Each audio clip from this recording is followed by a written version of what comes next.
Nous allons maintenant plonger dans la réalité des centres d'écoute. Donc tout à l'heure, Pierre vous le disait, 23 centres d'écoute sont répartis sur le territoire québécois pour vous offrir une écoute active, gratuite, confidentielle, empathique. Pour être porte-parole de nos centres d'écoute, nous allons être en la belle compagnie de Pascal Champagne. Pascal Champagne est directeur général de TELED Région du Suroît, qui est un centre d'écoute basé en Montérégie. Pascal est un homme ouvert d'esprit, chaleureux, un homme qui aime la vie.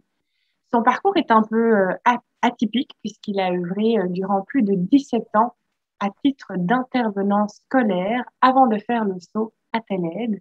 La cause de l'écoute fait partie intégrante de sa vie et ce, dans plusieurs domaines, notamment dans les sports, au niveau professionnel et au niveau familial.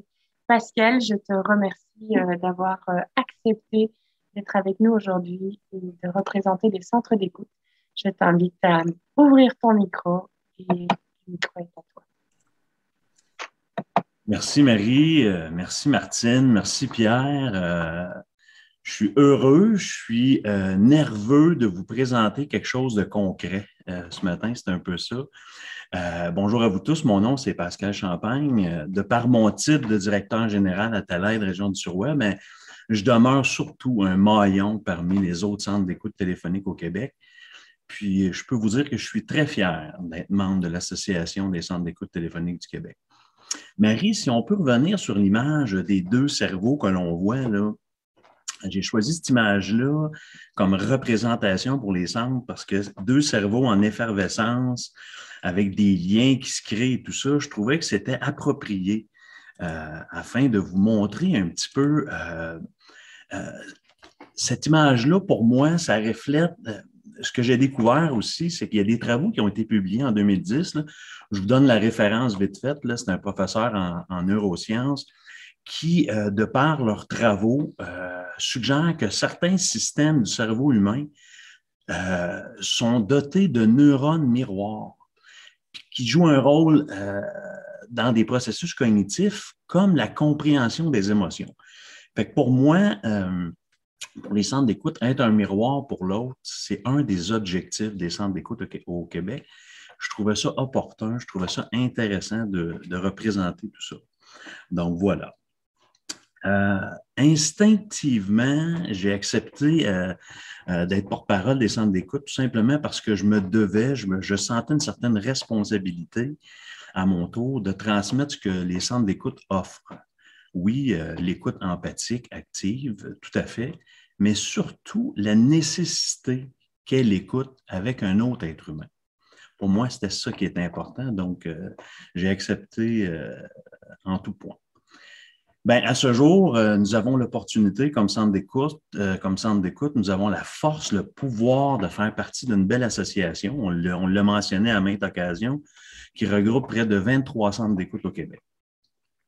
Depuis plus de 50 ans, là, Pierre nous l'a mentionné dans son historique, les centres d'écoute au Québec se sont implantés comme une ressource, en tout cas pour moi, indispensable.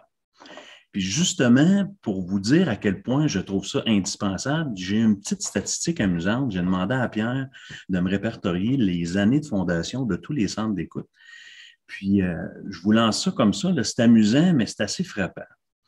À ce jour, aujourd'hui, les centres d'écoute au Québec ont cumulé plus de 700 ans d'existence et d'expérience cumulée. Donc, ce n'est pas rien, c'est solide. Puis, c'est 700 ans d'existence et d'expérience cumulée. Donc, on ne se cachera pas que, à tel point que c'est important, c'est que durant le présent contexte de la pandémie, bien, nos centres ont été sollicités. Oui, par nos gouvernements, nos dirigeants et tout ça, afin de devenir un service essentiel. Puis là, ben, je m'empresse souvent de le mentionner. Là, Martine, ça me fait rire parce que souvent, je côtoie des députés fédéraux, provinciaux, puis ça m'arrive souvent de le mentionner à nos dirigeants et à plusieurs autres partenaires quand j'en ai l'opportunité.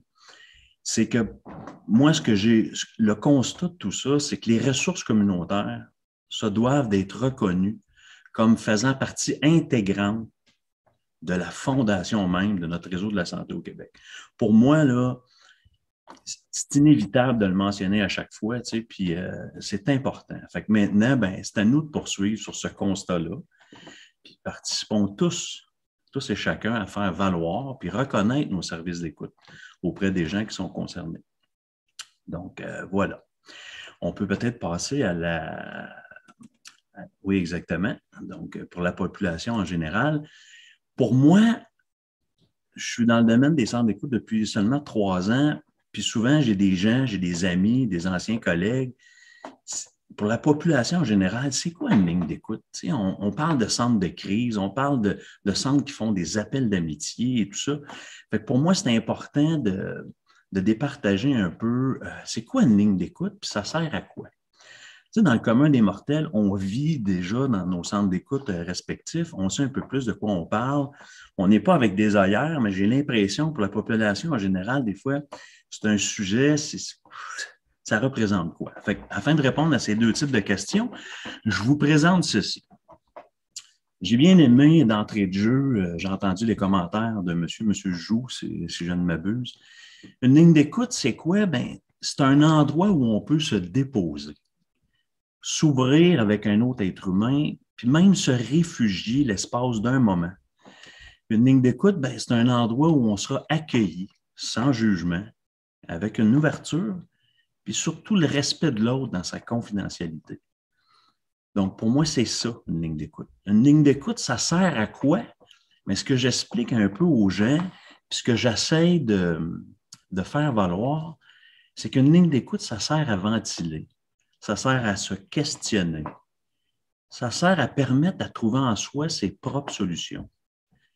Puis de par la formation de nos écoutants, ben, les gens qui appellent sont alors dans une posture où réside leur propre intérêt, leur présence. Fait que les lignes d'écoute, ça amène que les gens à goûter à le sentiment d'être quelqu'un pour quelqu'un. Pour moi, c'est ça une ligne d'écoute. Puis en plus, mais une ligne d'écoute, oui, ça sert à l'entraide, au support, à sentir que nous ne sommes pas seuls, puis que nous existons, puis que nous sommes un parmi les autres. Pour moi, c'est des attitudes qui se répercutent puis qui font un réel impact sur tout être humain à part entière. Puis justement, pour vous présenter les attitudes, je fais un bref survol, mais pour moi, c'est vraiment important. Les 5 attitudes de base, je vous les présente vite fait, là, au niveau de l'accueil, le premier contact. C'est-tu quelque chose qui est important, que ce soit par notre voix, notre chaleur, une voix sécurisante? Donc, pour moi, c'est très important. Par la suite, on passe à l'autre diapo où nous avons l'attitude de base qui est le respect. C'est ce sentiment qu'on est considéré, qui porte à traiter les autres avec égard d'une façon particulière. Ensuite de ça, nous avons l'immédiateté. Mais on dit dans le moment présent, dans l'immédiat, là, tu sais, quand on a quelqu'un qui nous appelle là, puis qui nous rappelle et tout ça, dans l'immédiat, présentement, comment vous vous sentez? Donc, c'est des attitudes intéressantes. Au niveau de l'empathie, l'empathie peut se définir comme la capacité de comprendre le vécu de l'autre, d'une autre personne, les idées, les émotions. Mais oui, derrière chaque émotion se cache un besoin, mais de l'empathie. Donc, au niveau des attitudes, il y a aussi l'authenticité. L'authenticité, c'est une attitude de sincérité en relation d'aide. C'est avoir une certaine correspondance exacte entre ce que l'écoutant ressent, ce qu'il reconnaît ressentir, et ce qu'il communique à l'autre personne, d'être authentique. Donc, autant pour l'appelant que pour l'appelé. Donc, une action bénévole, quand on lit ça, une action bénévole valorisante, pour moi, c'est important aujourd'hui de vous dire, j'entends souvent, on manque de bénévoles. Moi, je pense que le côté bénévole est important au Québec. En fait, est hyper important. C'est une base, c'est une fondation.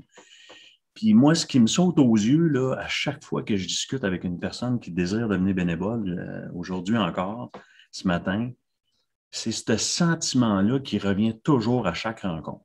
Moi, j'ai des garçons, ils ont 19, 20 ans. J'ai plein de travailleurs, semi-retraités, retraités. à qui je jase, puis ce sentiment-là, là, il est commun. Puis ça m'a frappé, c'est le sentiment de vouloir se sentir utile à quelque chose. Et ça me parle. Puis ça me parle en Titi parce que et ça me parle tellement que j'ai demandé à mes propres gens, sous forme de témoignages anonymes, mais ils sont tous venus me voir, ils m'ont écrit des bien belles choses. Et aujourd'hui, j'avais le goût de vous les partager. Sous forme de témoignages, je leur ai posé 3 questions. Pourquoi devenir écoutant bénévole? Qu'est-ce que ça vous procure le fait d'être un écoutant bénévole? C'est quoi l'impact d'un écoutant bénévole? Puis suite à ça, ben voilà ce qui s'est voilà pourquoi, pourquoi les gens, quand ils nous témoignent tout ça, qu'est-ce que ça leur fait? Pourquoi? Pour soi-même, ben, les multiples occasions de croissance. Pour les autres, ben, c'est participer à la solidarité puis mettre l'épaule à la roue. Pour d'autres, ben, c'est d'offrir de son temps et son écoute à ceux qui en ont besoin. Pourquoi? Ben, pour exploiter nos qualités, notre générosité. Donc, ça répondait un peu à la question du pourquoi. Puis, encore une fois, sous forme de témoignages réels d'écoutants bénévoles qui sont formés, qu'est-ce que ça vous procure? Tu sais, ça vous procure quoi? Moi, je veux aller chercher le sentiment, l'émotion derrière ça. Puis, voilà leur témoignage du bonheur, du bien-être et le dépassement de soi. L'apprentissage de la solitude puis de la détresse versus personnel à eux. J'ai l'impression de donner beaucoup et de recevoir autant. Je ne peux pas penser quitter mon bénévolat. Ça me procure du réconfort et ça me permet d'apprécier ce que j'ai. D'autres me disaient, cela me permet de voir le bon côté des choses. Et finalement, ben, de la gratitude, d'avoir un sentiment de gratitude, de dire merci la vie. Donc, je trouvais ça important de vous le mentionner, c'est à quoi ça procure à nos gens. Et l'impact que ça a d'un écoutant bénévole, mais je vous invite à le lire, c'est tout simplement que l'impact que nous pouvons avoir sur les appelants, c'est qu'ils peuvent se libérer. Ils ont besoin d'une oreille et parfois, on fait une différence dans leur journée. On se sent bien quand on a aidé quelqu'un. Donc, pour moi, c'est important de vous mentionner un peu les impacts et de vous dresser un portrait un peu sous forme de témoignage de nos gens. Il y a des données intéressantes que je voulais faire ressortir. Au niveau mondial. Moi, le bénévolat m'habite depuis l'âge de 5 ans, mais aujourd'hui, tu sais, j'en ai 46. Mais j'étais intéressé à aller voir au niveau des données. Il existe une journée internationale des bénévoles. Tu sais, en 85, l'Assemblée générale de l'Organisation des Nations unies, pas n'importe quelle organisation, a institué la journée internationale des bénévoles, GIB, le 5 décembre, afin de souligner l'importance de la contribution des bénévoles au développement économique et social des communautés. Donc, c'est dire à quel point qu'au niveau mondial, ça existe, c'est présent. De plus, ce que je dois vous mentionner, c'est que nous avons aussi, au niveau provincial, on souligne aussi ça d'une façon particulière. Le Réseau d'action bénévole au Québec, la RABQ, souligne l'importante contribution des bénévoles et de la reconnaissance de leur implication bénévole. Ils soulignent ça par la semaine de l'action bénévole qui est au mois d'avril. Donc, je trouvais ça intéressant de vous le mentionner. Sur ce, oui, il y a une relation gagnant-gagnant. Si on passe à l'autre diapo, Marie, effectivement, les personnes s'engagent dans le bénévolat, se portent mieux physiquement et psychologiquement. Puis ça, c'est pas Pascal qui le dit, c'est un fait. C'était validé par plusieurs études, comme on le voit. Le bénévolat est bon pour la santé mentale, ne serait-ce que par ce qui te permet de briser l'isolement. Aussi, la santé physique. Et là, je disais ça à ma blonde, là. Et là, elle me dit, ben voyons donc, comme si les autres qui ne font pas de bénévolat, la pression artérielle. Non, non, ce qui est important, c'est que aussi pour la santé physique, notamment, donc notamment, ça veut dire qu'il y a des données notables qui ont été enregistrées, perçues et notées qu'au niveau de la pression artérielle, qui serait meilleure pour les bénévoles que pour ceux qui ne s'appliquent pas. Donc, c'est des effets notables.